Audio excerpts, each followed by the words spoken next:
तो दोस्तों ये है दतिया फोर्ट का पार्ट सेकंड। तो ये जो आप सामने देख रहे हैं जो कि खिड़की है, इसको यहाँ की भाषा में जो है झरोखे भी कहा जाता है।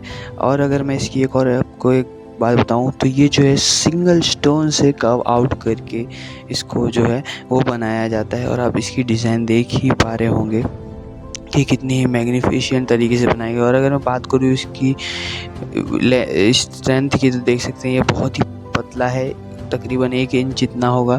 लेकिन समझिए उस समय जिस समय इतनी टेक्नोलॉजी नहीं भी थी उस समय ये बनाया गया था। और अभी अगर हम ऊपर की ओर चलें तो ये आपको पता है कि सीढ़ियाँ इतनी पतली होने का कारण एक ही है कि ताकि अगर वॉर के टाइम अगर एक सैनिक ही ऊपर जा पाए ताकि ऊपर वाले सैनिक को उस पर हमला करने का अच्छे से मौका मिल पाए। तो ये जो आप सामने देख रहे हैं ये है महल का एक नज़ारा, आप ध्यान से देख पा रहे होंगे। तो अभी हम पहुंच चुके हैं एकदम टॉप पर, यहाँ से आप देख पा रहे होंगे मुझे। और मैं आपको एक और बात बताऊं तो यहाँ जो आप पीछे देख रहे हैं ये जो है ये आर्ट ऑफ स्टाइल जो है आर्किटेक्चर का, वो हिंदू आर्किटेक्चर में आता है। और अगर आप भी जस्ट इसके ऊपर जो देखें, महल के जो ऊपर आप देख रहे होंगे, तो ये जो है ये मुस्लिम आर्किटेक्चर के अंदर आता है। यानी हमें इस महल में इंडो इस्लामिक आर्किटेक्चर का जो स्टाइल है वो देखने को मिलता है। वो ऐसा इसलिए भी है क्योंकि जिस समय ये महल बना उस समय शासन चल रहा था हमारे भारत पे मुगलों का, इसलिए भी जो है यहाँ की भारतीय शैली जो थोड़ी अफेक्ट हुई मुस्लिम शैली से।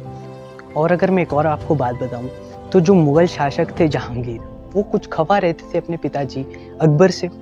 क्योंकि उनके जो अकबर के 9 रत्न थे उनमें से एक अबू अल फजल, उनको ऐसा लगता था जहांगीर को कि अबू अल फजल जो हैं वो उनके पिताजी यानी अकबर के कान भरते हैं ताकि उनको ये राजगद्दी ना मिले।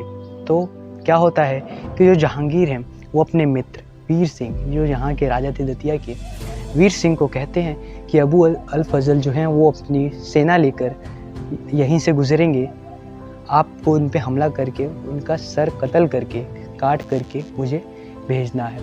तो ऐसा होता भी है।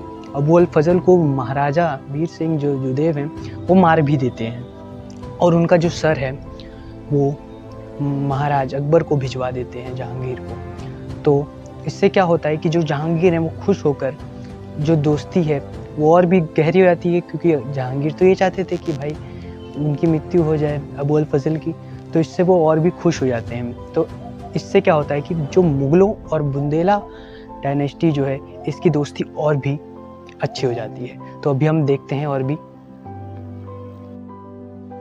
तो ये है महल का आगे का हिस्सा, यहाँ पे हम आगे बढ़ रहे हैं और देख पा रहे होंगे आप कि महल कितना ही विशालकाय और बड़ा है।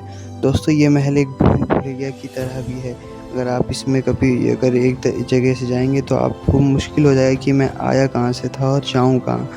ये जो है ये सेंटर है इस महल का, एकदम एपी सेंटर। और अगर इसके आप ऊपर देखो तो ये जो आप डिज़ाइन देख रहे हो ये प्योर जो कलर होता है फूलों और सब्जियों से जो निकाला हुआ, फूल फल से निकाला हुआ, उससे ये कलर्स किए गए हैं, बिल्कुल अच्छे कलर्स। और ये देखिए आप जो यहाँ पे ऐसा है कि आप हर दिशा में देखोगे तो एक ही जैसा दिखेगा, इसलिए इसको भूल भुलैया भी कहा जाता है। क्योंकि अगर आप यहाँ पे आ जाएंगे तो आपको समझ ही नहीं आएगा कि करना क्या है, आपको कहाँ जाना है। और इस किले की अगर मैं आपको और भी इन्फॉर्मेशन दूँ तो ये जो किला है इसकी टोटल हाइट है 105 मीटर, जो कि कुतुब मीनार से भी लंबी है। जी हाँ दोस्तों, कुतुब मीनार जहाँ 72 मीटर का है वहीं ये जो है 105 मीटर की, यानी इसकी जो लंबाई है तकरीबन 33 मीटर ज़्यादा है। तो ये जो आप सामने देख रहे हैं, देखिए यहाँ से पूरे महल का नज़ारा दिख रहा है।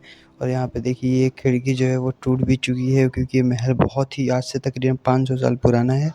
और इनको मैंने पहले बताया इनको झरोखे कहा जाता है और ये एक ही स्टोन से कव आउट करके बनाए जाते हैं, इन्हें जोड़ा या चिपकाया नहीं जाता। अगर आप सामने की ओर देखें तो ये देखिए महल क्या दिख रहा है। मैं उम्मीद करता हूँ कि आपको इस वीडियो से कुछ इन्फॉर्मेशन मिली होगी और अच्छा भी लगा होगा कि हमारी भारत का इतिहास जो है वो इतना पुराना है, इतना अच्छा है। और अगर आपको ये वीडियो अच्छा लगा हो तो लाइक सब्सक्राइब हमें कर दीजिएगा। हम मिलेंगे आपको अब नेक्स्ट ब्लॉग में।